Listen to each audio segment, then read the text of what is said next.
Okay, so welcome back to the deep dive. We've got a lot to cover today, really big shifts happening at the federal level. We're talking about workforce reductions and these huge cost-saving initiatives that are being implemented. And, you sent over a ton of articles and reports. So what we're going to try to do today is boil it all down to the essentials, really get to the bottom of what these changes mean, how big they are and all that without getting bogged down in government jargon and all that. Yeah, no, I think the scale of it is really what jumps out at you right away, right? Yeah. We're talking about so many different parts of the federal government potentially losing employees and then these cost-cutting measures. Yeah. So we need to understand, how big of a deal this all really is. For sure. And I think a good place to start might be with these workforce reductions, right? So ABC News, they're reporting, citing a couple of sources, that the IRS, the Internal Revenue Service, is looking at reducing its workforce by like 18,000 employees by May 15th, they said, which, if you think about it, that's a pretty significant chunk of their workforce. Oh, yeah. I mean, if the numbers are accurate, we're talking like a fifth of the IRS workforce, right? Yeah. And that definitely raises some concerns. You've got groups like Americans for Tax Fairness who are already sounding the alarm. They're worried that, fewer IRS employees is going to lead to less enforcement of tax laws. Yeah. And then, that could potentially give higher income folks and corporations an easier time avoiding taxes. So Right? it's like you save money on salaries, but then you lose out on all this potential tax revenue, right? Right, exactly. And I think that concern is kind of tied into this bigger debate about the role of government, right? How big should it be? How much should it be involved in things like tax enforcement? For sure. Okay, well, let's move on then to the Postal Service because there's some pretty big news there as well. Postmaster General Louis DeJoy, he sent a letter to Congress on Thursday, I believe, and he's outlined an agreement to cut 10,000 postal workers within the next 30 days, no less. And it seems like this agreement was made with, get this, an entity called DOGE. DOGE. Yeah, DOGE and the General Services Administration, the GSA, they manage federal properties. And it sounds like the goal here is to address, what they're calling, quote unquote, big problems at the USPS. Yeah, so those big problems, I think that's kind of where the rubber meets the road, right? Because the Postal Service has been facing some, pretty serious financial and operational pressures for a while now. So this agreement to cut staff is probably connected to, maybe consolidating facilities or other changes in how they operate. Makes sense. But I think the big question here is, for you, the listener, how will this impact, mail delivery? How's it going to affect the service that the public gets? Yeah, are we going to see even more delays or, new issues popping up because of these cuts? Definitely something to keep an eye on. Now, it's not just the IRS and the Postal Service, right? There are reports of reductions happening at other federal departments as well. For example, just this past Tuesday, the Department of Education, they announced that they're planning to lay off over 1,300 employees. Yeah. And then you've got the Department of Veterans Affairs, the VA, where there's an internal memo that's been circulating. This came out earlier this month, and the Associated Press got a hold of it, and it suggests that there's a reorganization in the works that could potentially affect, get this, 80,000 jobs. 80,000. 80,000. And that's huge, right? Because the VA provides so many essential services to veterans. So, for our listeners, if you or someone relies on VA services, this is definitely something that could have a direct impact on your lives. No, absolutely. I mean, a reorganization of that size within the VA, it would definitely have major implications for, veterans accessing healthcare benefits and all of those essential services. It just goes to show, right, how all of these changes are connected and how they could have, really widespread consequences. It's a ripple effect. And it's not just about these new announcements either, right? The reports also mention a lawsuit alleging that at least 24,000 probationary workers have been fired from various agencies since President Trump came into office, and nearly 20 states are claiming that these firings are illegal. Plus, we're hearing that around 75,000 federal workers have already accepted offers to, voluntarily quit their jobs, with pay and benefits, mind you, until September 30th. So they're basically getting paid to leave. Yeah, essentially. So, when you take all of this into account, you're looking at tens of thousands of jobs that are either being eliminated or are already gone, across all these different federal agencies. And that definitely points to a pretty big shift in how the federal workforce is structured and, well, how big it is. Right. It's not just isolated incidents. It seems like a more coordinated effort to shrink the federal government in a lot of ways. That's a good point. And this kind of brings us to something that's been mentioned in connection with those Postal Service cuts and really just more broadly with all of this, the Department of Government Efficiency. DOGE, they The call it. DOGE, like the meme. Yeah, exactly. Yeah. But it's actually, it sounds very official, right? But it's important to understand what it really is. So DOGE was created through an executive order by President Trump on his first day back in office this past January.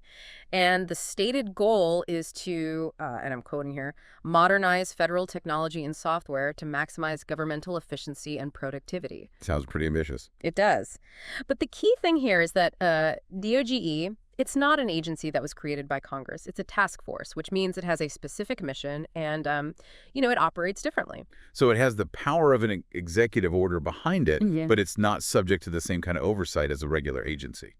Exactly. So with that in mind, what have they been doing to achieve this, efficiency and productivity? Well, according to DOGE themselves, in a post they made on X just this past Thursday, they claim to have gotten rid of, 239 contracts. Contracts that they considered wasteful. And they say the total value of these contracts, like the maximum they could have cost, was $1.7 billion. But by getting rid of them, they say they've saved about $400 million. So they stopped these contracts before they could reach their full cost, and that's where the savings come from. Right. Yeah, that's the idea. And, earlier in the week, they also announced that they had deactivated over 200,000 credit cards. Mm-hmm. They were linked to 16 different federal agencies. And they're also, it seems like they're constantly adding to this list of building leases that they're terminating all over the country. Wow. Yeah. And maybe the biggest thing, the Associated Press reviewed an internal document that shows DOGE is calling for the end of a program that helps to preserve affordable housing. And that program, get this, is worth $1 billion. That's a lot of money. And, that really highlights the potential consequences of all these efficiency measures, right? Because on the one hand, the goal is to cut waste. But then you have something like this affordable housing program, and you have to ask, what's considered wasteful? Is it just about the money, or are they taking into account the social impact of, eliminating these programs? That's a great question. And, when you look at the overall savings that DOGE is claiming, on March 11th, they said that they had saved the government, get this, $115 billion. $115 billion. Yeah, which they say is about $714 in savings for every taxpayer. Okay, that sounds really impressive. But is that number accurate? Well, that's the thing. Even DOGE's own website says that the documents they've released only account for about 30% of that total savings. So the $115 billion figure, it's not fully verifiable yet. Right, and that's a really important point. It's one thing to claim that much in savings, but it's another to actually have the evidence to back it up. For sure. Now, there's this thing called the Muskwatch DOGE tracker. Muskwatch DOGE tracker. Yeah, it was put together by a data analyst named Brian Banks. And this tracker says that the verifiable savings as of March 11th were around $8.6 billion.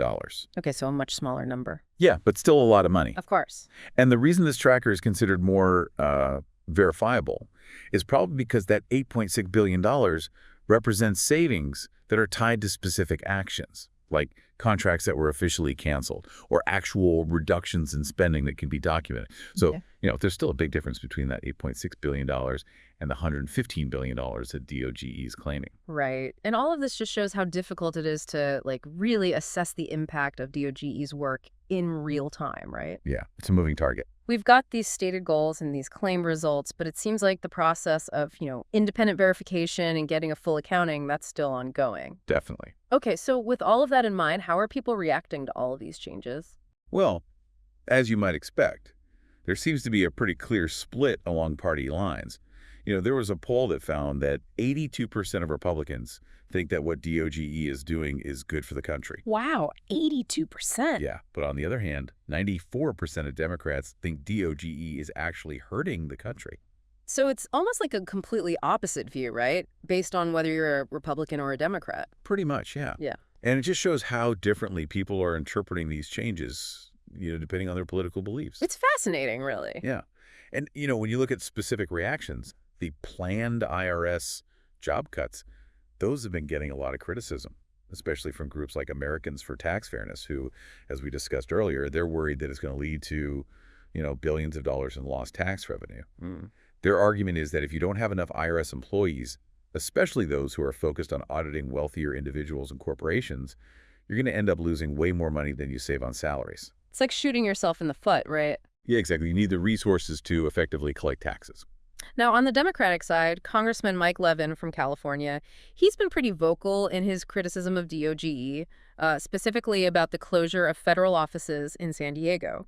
He's saying that DOGE did it without a plan, and he's worried about the impact on, both the federal workers who are losing their jobs and the people in San Diego who rely on those offices for services. Right, and he's been calling it reckless, not efficient. Exactly. And I think that highlights a really important point.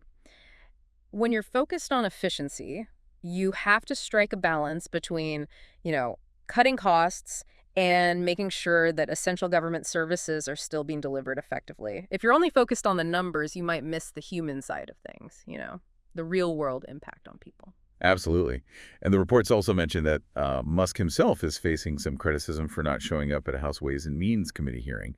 Apparently, the Democrats on the committee wanted to ask him about DOGE's access to, Social Security information. Oh, wow. Yeah, so his absence definitely raised some eyebrows. And it kind of brings up questions about transparency and accountability, right? If you have a task force that has so much power over how the government operates, and they potentially have access to, sensitive data, and then they don't even show up to answer questions from Congress, well, people are going to be concerned. Rightfully so.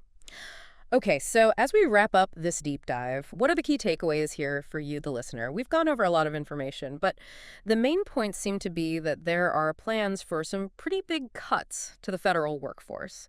And these cuts are happening across a bunch of different agencies. We talked about the IRS, the Postal Service, the Departments of Education and Veterans Affairs. And at the same time, you have DOGE, which is leading the charge on these cost-saving measures.